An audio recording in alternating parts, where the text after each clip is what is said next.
अगर हम देखें सपोज कि एक व्यक्ति नशे में है और वो चीज़ों को समझ नहीं पा रहा, देख नहीं पा रहा, और एक तरफ जो व्यक्ति नशे में नहीं है, नॉर्मल होश में है जिसे हम कहते हैं, तो वो चीज़ों को समझ पा रहा है, देख पा रहा है। तो जैसे एक नशे में व्यक्ति है, आंखें खुली हैं, सब कुछ दिख रहा है, लेकिन उसे साफ नहीं दिख रहा, समझ नहीं आ रहा, लड़खड़ा रहा है, उसे पता नहीं चल रहा कि क्या है। और जो नशे में नहीं है, होश में है, वो देख पा रहा है हर चीज को, हर चीज की एक स्थिति समझ पा रहा है। तो कुछ हद तक यही डिफरेंस उस व्यक्ति का होता है जिसे ज्ञान मिल गया, ज्ञान हो गया, सामान्य व्यक्ति के मुकाबले।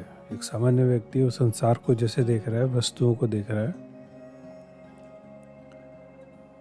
और उसे समझ में आ रहा है जहाँ भी वो है कि कौन सी चीज़ है, कुर्सी है, टेबल है, दीवारें हैं, कमरा है, दरवाजे हैं, खिड़कियाँ हैं, पंखा है, जो भी है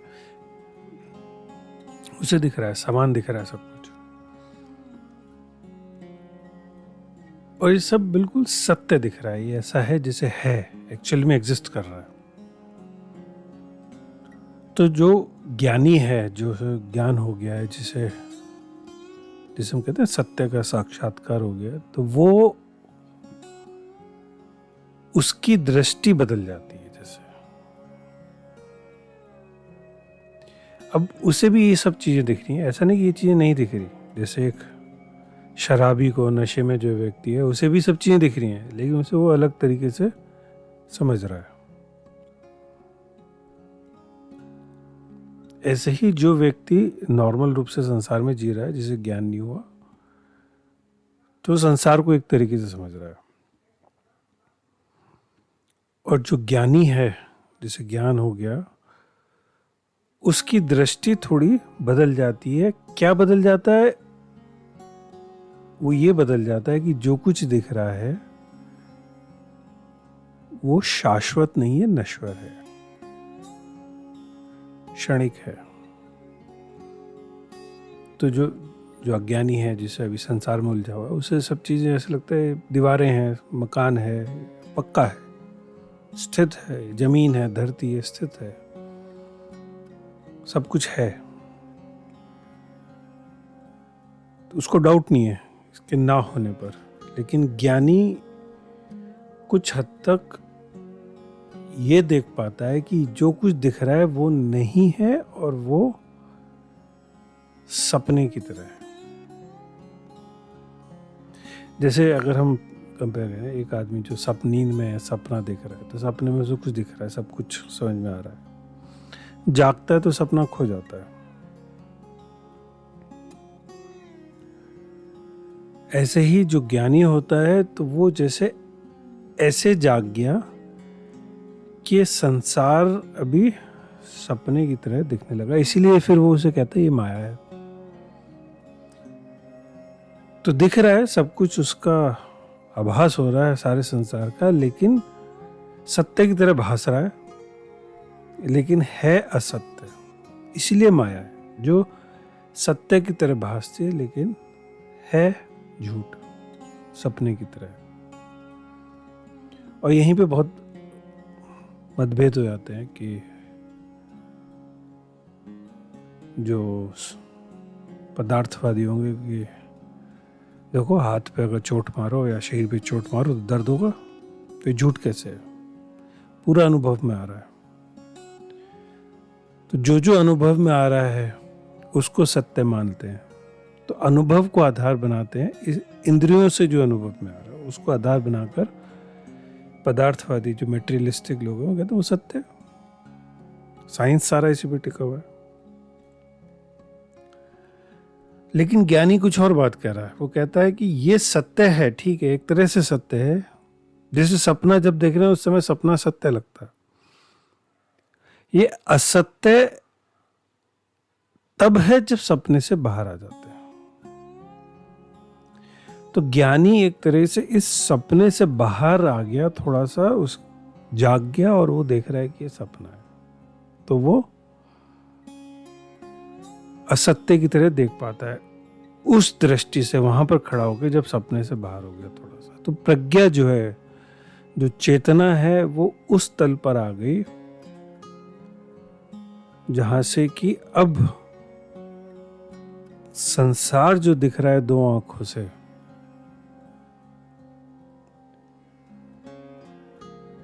वो अब असत्य हो गया।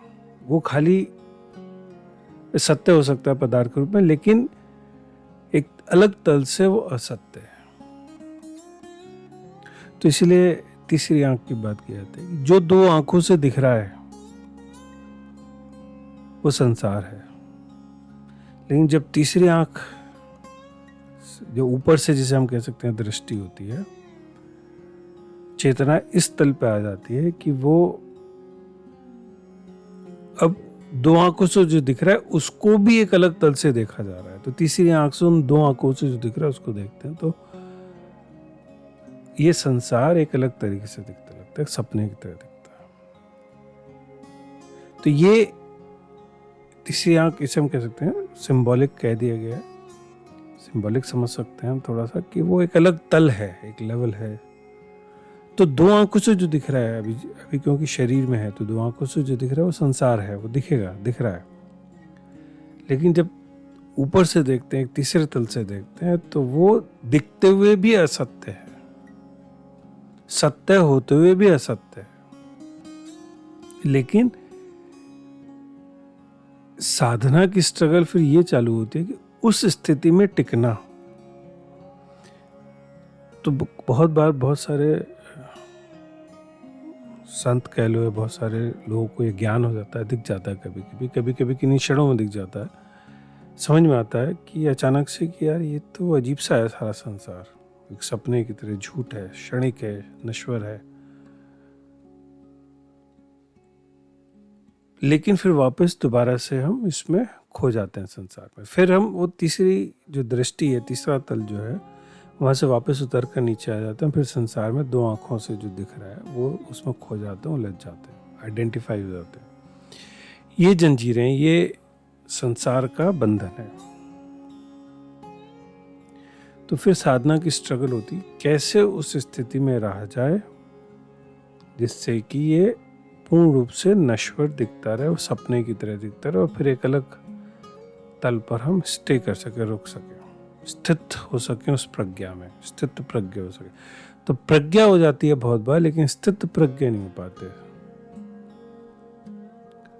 तो ये थोड़ा सा एक अलग तल की साधना फिर वहां पर शुरू होती है, जब थोड़ा सा समझ में आता है, फिर उसमें स्थित होने की, तब ये दिखता है कि कैसे मैं संसार में उलझ रहा हूँ। तब फिर ये दृष्टि अपने पर नजर जाती है कि मैं, मेरे अंदर क्या है, कैसे ये संसार जो दो आंखों में फंस रहा हूँ, मेरी टेंशन दो आंखों में फंसी है, दो आंखों से जो दिख रहा है, इंद्रियों से जो ग्रहण हो रहा है, उस सब में मैं फंसा हुआ हूँ, उलझा हुआ हूँ, और अलग तल से नहीं देख पा रहा हूँ। क्या अपने अंदर वो संस्कार हैं, बीज हैं, वो फोर्सेस हैं जो उलझाए हुए हैं। फिर उनसे फ्री होने की कोशिश, तो वो एक अलग साधना हो जाती है। फिर तो बहुत लोगों को इस तरह की समझ आती है, किसी को थोड़ा ज़्यादा समझ में आता है, गहरे में ये चीज़ दिखती है, किसी को थोड़ा कम गहरे में दिखती है। संसार में बहुत लोग होंगे ऐसे, और उनकी ज़िंदगी फिर बदल भी जाती है। वो कई बार कहते हैं कि संसार तो कोई मायने नहीं रखता, तो अब आध्यात्मिक साधना जरूरी है जिससे उसको पकड़ा जा सके, उस समझा जा सके, उस तल को, और उसमें उतरा जा सके। तो बहुत लोग उस पे चलते हैं, और फिर लेकिन वो फिर कभी कभी क्षणिक रूप से चीज़ें, वो दृष्टि बार बार आती है और फिर खो जाते हैं, फिर भूल जाते हैं। तो ये बहुतों की वही साधना होती है कि कैसे उस पर ठहरा जाए। लेकिन एक दिक्कत ये भी होती है कि बहुत सारे जो तरीके हैं उसमें भटकाव हो जाता है। ढंग से अगर साधना नहीं समझ में आती, ढंग से अगर नहीं पकड़ में आता करना क्या है, तो वो आधा अधूरे ज्ञान से कई बार कहीं कुछ पढ़ लिया, कहीं कुछ सुन लिया, तो उससे थोड़ा सा वो जर्नी लंबी हो जाती है। क्यों? क्योंकि वो साधना क्या करनी है वो नहीं समझ में आता, तो थोड़ा सा भटकाव सा हो जाता है।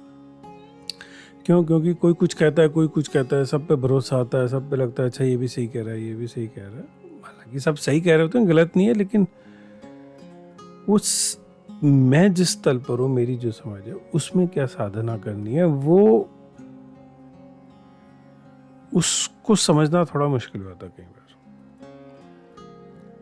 शुरू में बंदिशें होती हैं, बंधन लगते हैं कि यार क्या करूं, क्या ना करूं, कैसे होगा, कि कुछ करने से कुछ हो जाएगा, मेरे को कोई बता दे कि ये मैं कर लूं तो मैं पहुंच जाऊंगा। फिर धीरे धीरे खुद ही समझ में आना शुरू होता है कि कोई बताएगा तो जब बताएगा, लेकिन अपने अंदर मेरे को देखना है कि स्वाध्याय करना है कि मैं कहाँ फंसा हुआ हूँ। तो अपनी खोज जरूरी रहती है।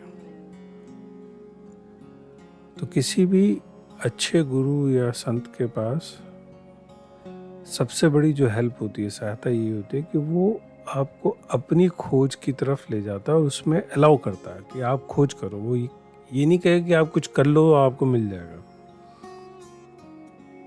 वो आपको अलाउ करेगा कि आप अपने अंदर खुद जाओ, ढूंढो, उतरो और पता लगाओ कहाँ मैं फंसा हूँ। क्योंकि एक स्वयं की जर्नी है, पूर्ण रूप से आत्म साक्षात्कार की जर्नी है कि खुद ही जाना जाएगा। जैसे कहते हैं खुद के मरे बिना स्वर्ग नहीं मिलता, ऐसे ही ये खुद के जो कोशिश कह लो या जो खुद के जो जाने बिना आप ज्ञान नहीं होगा, तो कोई दे नहीं सकता। कोई भी बुद्ध हैं, क्राइस्ट हैं, कोई आपको ज्ञान नहीं दे सकता, कोई आपको दिखा नहीं सकता। आपको खुद ही देखना होगा, दृष्टि खुद ही खोलनी होगी। ऐसे जैसे आंखें आपने बंद की है, कोई खोल नहीं सकता, आंखें खुद ही खोली जाएंगी, क्योंकि ये सपना खुद का है। तो खुद ही उस सपने से बाहर आना है। तो उसके लिए खुद साधना, खुद अपना स्वाध्याय, कोशिश कि मेरे को अपने को जानना है कहाँ मैं फंसा हूँ, और खुद ध्यान में उतरना जिससे कि वो क्षण आ सकें जिनमें थोड़ा सा दृष्टि साफ हो सके, दिख सके कुछ चीज़ें गहरी, एक अलग तरह से दृष्टि हो सके। और सत्संग, चर्चा, जिससे कि वो भाव अपने अंदर आ सके, उस भाव से उस प्रज्ञा पे जा सकें, जिससे कि उसको उस दृष्टि को पा सकें एक तरह से। तो ये समझना जरूरी हो जाता है कि खुद की साधना जरूरी होती है, खुद के देखना अपने एफर्ट्स, और होने को ये चीज़ एकदम से हो सकती है। बहुत बार चीज़ें पता ही होती हैं, तो अपनी जो दृष्टि, अपना जो ज्ञान है, कभी अगर समझ में आया तो उस पर भरोसा जरूरी है। तो वहीं से दिशा मिलती है, वहीं से साधना निकल के आती है। कोई कितना ही कुछ बता दे, वो सिर्फ सहारे हैं, हेल्प है, लेकिन साधना जानना कि जी मेरे को क्या करना है, कैसे मुक्त हूँ, खुद ही पता लगाना होगा कुछ हद तक। तो जो वो दृष्टि होती है, कभी कभी दिखता है ना कि सब संसार में सब बेमतलब है, कुछ मायने नहीं है। बैठे बैठे अचानक से कभी कभी दृष्टि बदल जाती है, और कभी कभी लगता है, कभी कभी दो विपरीत क्षणों के बीच में विरोधाभासी, इसे संधि काल में जैसे कहते हैं, दो अलग अलग स्थितियों में जब परिवर्तन हो रहा होता है, दो अलग स्थिति, एक स्थिति दूसरी स्थिति में जाए, तो बीच में जब संधि काल होता है, उसमें अचानक से प्रज्ञा, वो एक प्रज्ञा जागृत होती है, जिसमें अचानक से कुछ कभी कभी समझ आती है दृष्टि। क्योंकि एक स्थिति से दूसरी स्थिति में जाने बीच में एक क्षण होता है जहाँ पे किसी स्थिति से आइडेंटिफाइड नहीं होते तो वो क्षण थोड़ा सा प्रज्ञा को होता है, प्रज्ञा थोड़ी मुक्त हो गई, उसमें कभी कभी कुछ दिखता है, दृष्टि आती है, समझ आती है। तो जब वो समझ में आता, उस समझ को लेकर साधना, उस समझ से जो साधना निकलती है कि मेरे को इस समझ में स्थित होना है, तो क्या करने की जरूरत है, मैं कैसे इस समझ को खो देता हूं, कैसे इस समझ बार बार खो जाती है और कैसे संसार में लग जाता हूं। तो वो उसके फिर तरीके की चीज से उस समझ में स्टे करना एक तो, और कैसे संसार में जो उलझा हूं उससे फ्री होना। वो अपने अंदर क्या फोर्स है, क्या बीज है, क्या संस्कार है, वो मूल क्या है जिससे मैं उलझ जाता हूँ, तो वो देखना और फिर साधना करना।